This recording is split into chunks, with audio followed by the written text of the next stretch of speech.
Bonjour à tous. Bienvenue pour le 6e et dernier épisode de l'histoire de Léo. Nous terminons par le XXe siècle et l'évocation de 3 événements importants. N'est-ce pas Léo ? En effet, Christophe. Bonjour la compagnie. Ces 3 événements sont les 2 guerres mondiales et la construction de la communauté européenne. Mais avant cela, revenons quelques instants sur le siècle précédent, le 19e siècle.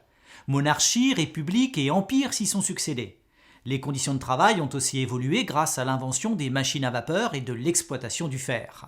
Alors comment appelle-t-on cette période historique qui a vu la modernisation des méthodes de travail, la construction d'usines en pleine ville et l'exploitation du charbon ? Petit 1, la triple entente ? Petit 2, la puissance industrielle ? Ou petit 3, la révolution industrielle ? C'est à vous.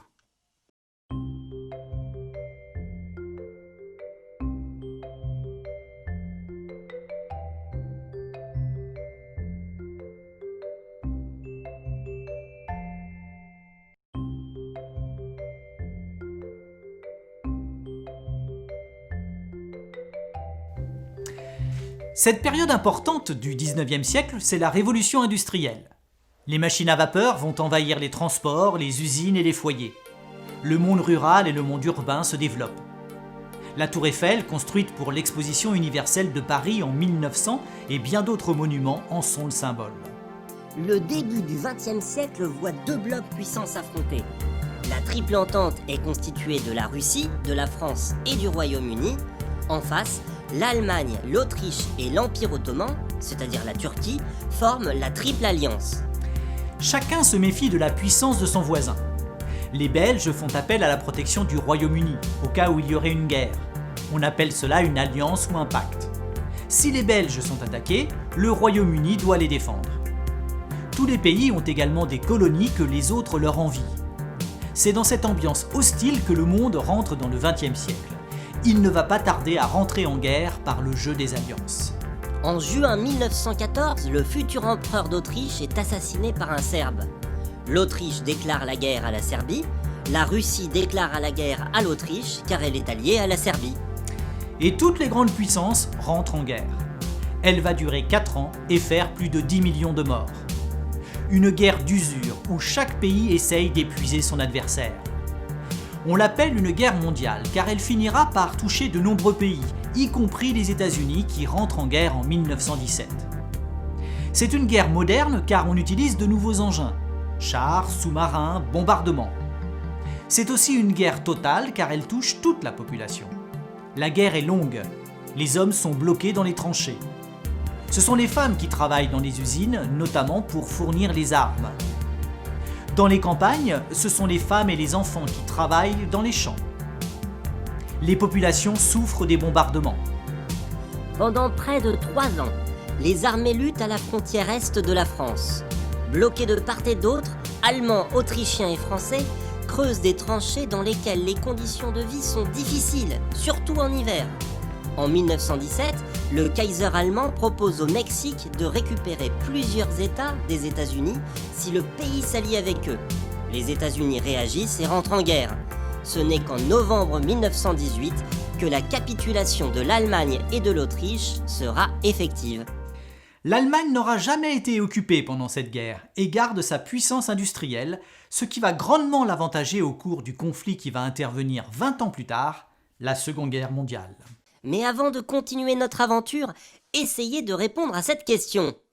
Les soldats qui se protégeaient dans les tranchées étaient appelés les poilus. Savez-vous pourquoi ? Petit 1, parce que c'était la mode d'avoir la barbe.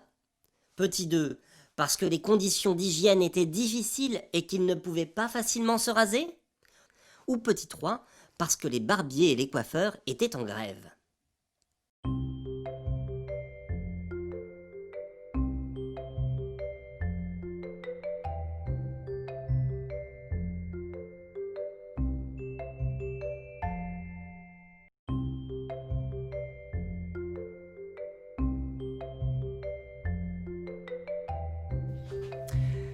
La bonne réponse, c'est parce que les conditions d'hygiène étaient difficiles dans les tranchées. Le dernier poilu français est mort en 2008. Mais passons au deuxième événement qui a marqué la première moitié du XXe siècle, la Seconde Guerre mondiale. Les Allemands ont mal vécu la défaite du conflit précédent. Le Japon considère que l'Asie doit lui appartenir. Mussolini a de grandes ambitions pour l'Italie et veut conquérir des colonies en Afrique. Les trois constituent les forces de l'Axe en 1936. L'Allemagne envahit la Pologne en 1939, ce qui déclenche la déclaration de guerre par le Royaume-Uni et la France. En 2 ans, l'Allemagne, dirigée par Hitler, va conquérir l'ensemble des pays de l'Europe de l'Ouest et de l'Europe centrale. Le général de Gaulle, réfugié à Londres, lance son appel du 18 juin 1940, demandant à tous de rentrer en résistance et de continuer à lutter contre l'Allemagne nazie. L'Empire japonais, quant à lui, envahit la Chine. Le conflit devient mondial lorsqu'il détruit la flotte américaine stationnée à Pearl Harbor, sur une des îles hawaïennes. Le but était de pouvoir étendre leur invasion de l'Asie orientale sans être contrés par les Américains. Cela va donner une tournure nouvelle au conflit, les Américains rentrent en guerre. Le débarquement des Alliés a lieu en France le 6 juin 1944 sur les plages de Normandie.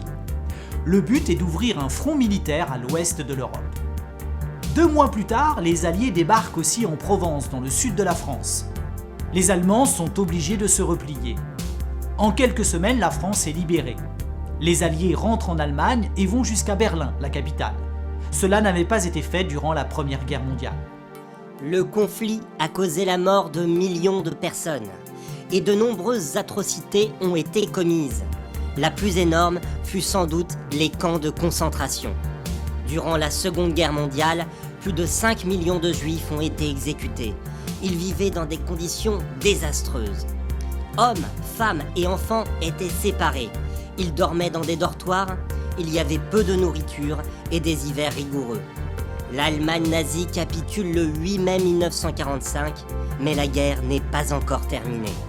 L'Empire du Japon résiste. Le 6 août 1945, une bombe atomique est larguée par un bombardier sur la ville japonaise d'Hiroshima, faisant plus de 75 000 morts en quelques secondes. 3 jours plus tard, une autre bombe touche la ville de Nagasaki. L'empereur japonais, Hirohito, annonce la capitulation de son pays le 15 août. La Seconde Guerre mondiale s'achève le 2 septembre 1945, 6 ans après le début. Certains mots représentent des actions qui ont eu lieu au cours de cette guerre. Les voici. Résistance, front militaire, collaboration, génocide. À vous de retrouver leur bonne définition.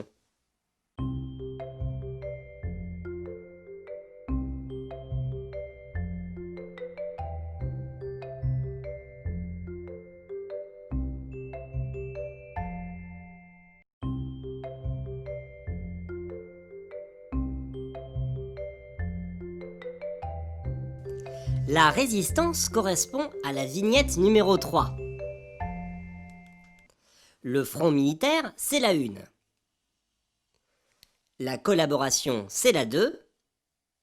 Le génocide, c'est la 4. L'extermination, la destruction organisée d'un groupe humain. À la fin de la Seconde Guerre mondiale, depuis des siècles, les hommes n'ont cessé de se battre pour agrandir leur territoire et devenir de grandes puissances. Plusieurs pays cherchent à garantir la paix et protéger les matières premières nécessaires à la reprise de l'industrie, le charbon et l'acier. À Paris, en 1951, 6 pays signent un traité. L'Allemagne, l'Italie, les Pays-Bas, la Belgique, le Luxembourg et la France. En 1957, le traité de Rome officialise la création de la CEE, Communauté économique européenne. Les 6 renforcent leur coopération. Le Danemark, l'Irlande et le Royaume-Uni adhèrent à la Communauté économique européenne le 1er janvier 1973, portant le nombre d'États membres à 9. En 1981, c'est la Grèce, qui devient le 10e pays de la CEE, suivi par l'Espagne et le Portugal 5 ans plus tard. En 1992, la CEE devient l'Union européenne. Le Parlement européen, qui vote les lois, siège à Strasbourg. En 1995, c'est la Suède, l'Autriche et la Finlande. Par la suite, l'élargissement se fera à d'autres pays européens jusqu'à compter 28 membres il y a quelque temps. Là où autrefois tous ces pays fonctionnaient avec des alliances qui finissaient par des guerres, l'Union européenne réussit à les regrouper et les faire coopérer pour devenir aujourd'hui l'une des plus grandes puissances mondiales. Cela fait bientôt 80 ans que l'Europe n'a pas connu de conflits comme ceux qui ont éclaté avant le XXe siècle. Au sein de l'Union européenne, plusieurs choses nous rassemblent. Une devise, un hymne, une monnaie, des droits, un drapeau. À vous de remettre les vignettes au bon endroit.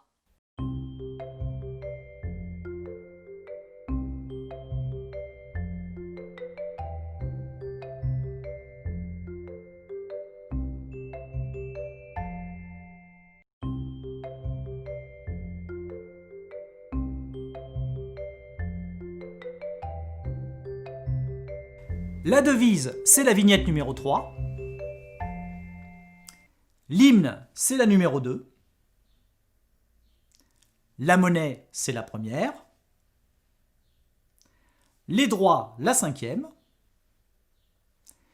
Le drapeau, la 4e. C'est ainsi que se termine notre aventure qui nous a permis de retracer plusieurs centaines d'années d'histoire. En espérant que les nations seront en mesure de préserver la paix encore longtemps. On se retrouvera peut-être pour une nouvelle aventure dans quelques temps. En attendant, portez-vous bien. Au revoir la compagnie! Au revoir à tous!